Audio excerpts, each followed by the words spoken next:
Magandang araw mga kasabwat. Nandito na naman po tayo upang talakayin ang isang tanong na pwede nating pag-aralan tungkol sa manukan. Dahil sa kapapanood mo ng video, gusto mo nang mag-alaga ng manok. Dahil karamihan ng vlogger ay kumikita sa pagmamanukan. Yung iba pa nga, ang laki.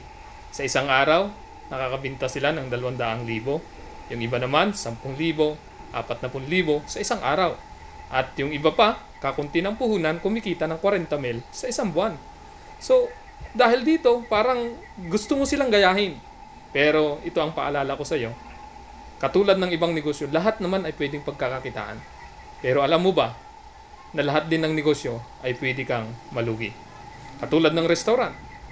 Nakita mo ang kapitbahay mo kumikita, sabihin mo gagayahin mo.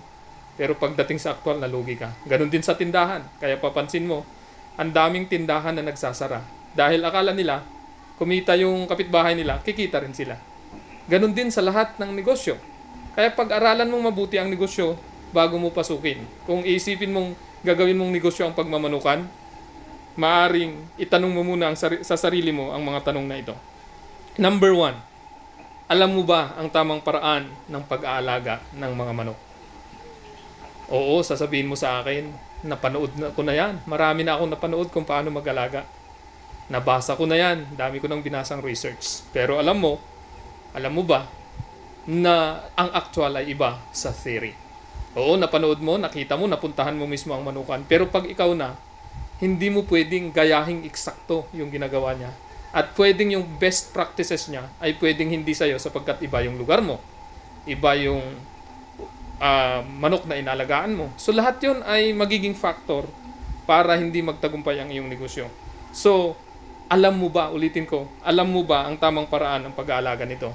At syempre sa tamang paraan, narito ang ilan ng mga pwede mong ikonsidera. Ano ang ipapatuka mo? Maaaring sabihin mo, ay gagayahin ko yung patukan itong vlogger na ito.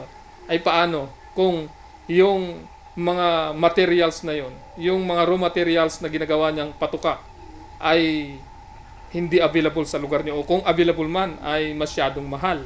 So, pag-aaralan mong maigi yun. Baka naman, masubrahan ka ng expenses dahil kagagaya mo sa iba, tuloy, hindi mo na mabinta yung hayop mo, yung manok mo dahil mahal na yung puhunan mo.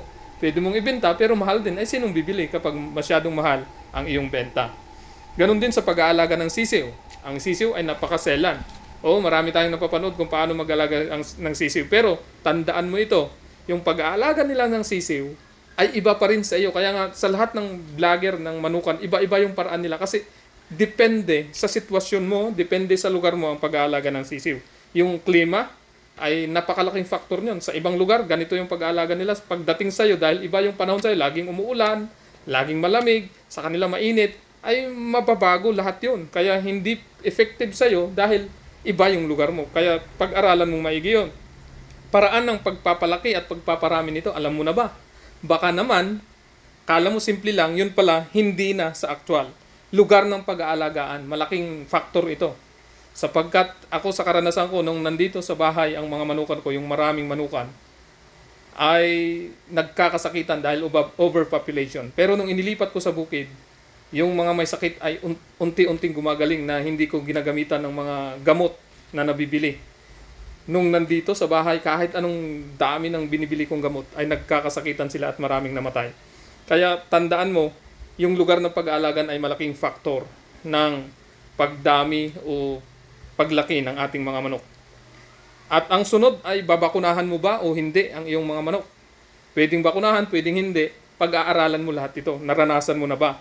Ganon din yung pag-iwas sa sakit at paggamot nito. Ano ang gagawin mo pag nagsakit na ang iyong mga manok? Sasabihin mo, kakatayin mo, hindi po. Kasi kapag kinatay mong nagkasakit, hindi rin siya masarap. Mas masarap pa rin yung walang sakit at mas healthy ka rin nakakain ito. Kaya pag-aralan mo lahat yon. At kung naparami mo na, anong gagawin mo? May plano ka ba?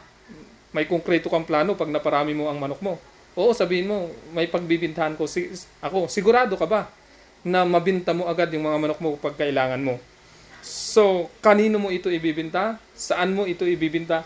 Pag-aralan mong Sa ngayon, alam mo na ang mga tanong na pwede mong sagutin at tiyak mo na, porsigido ka na mag-alaga ng manok dahil tiyak mo na ang pag-aalaga at alam mo kung na may pagbibintahan ka nito, narito ang mga bintahe sa pag-aalaga ng manok.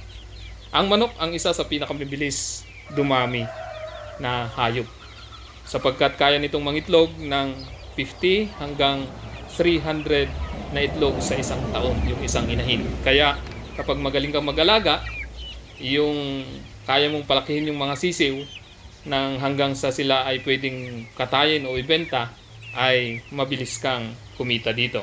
Ang manok din ay madaling ibenta sapagkat mas mura kumpara sa ibang mga hayop at karamihan ng tao ay nag-uulam ng manok.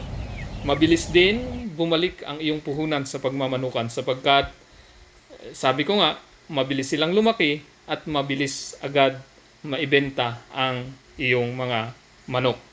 At isa pa, mas mura ang puhunan ng manukan kumpara sa ibang mga livestock. At ang pinakamaganda dito, kung mahilig ka sa pagmamanukan, ay nakakatanggal ng stress. Kaya nga po, inaanyayahan kita na i-subscribe ang channel na ito kung sa tingin mo ay may natututunan ka. At kung sakaling gusto mong i-share, ay paki-share na rin po sa iyong social media account. At ganun din po, paki-like ang video na ito at ang iba pang video na i-upload ko na at i-upload ko pa. Muli po, maraming salamat. Hanggang sa muli, magkita-kita po ulit tayo sa channel ito. Bye-bye!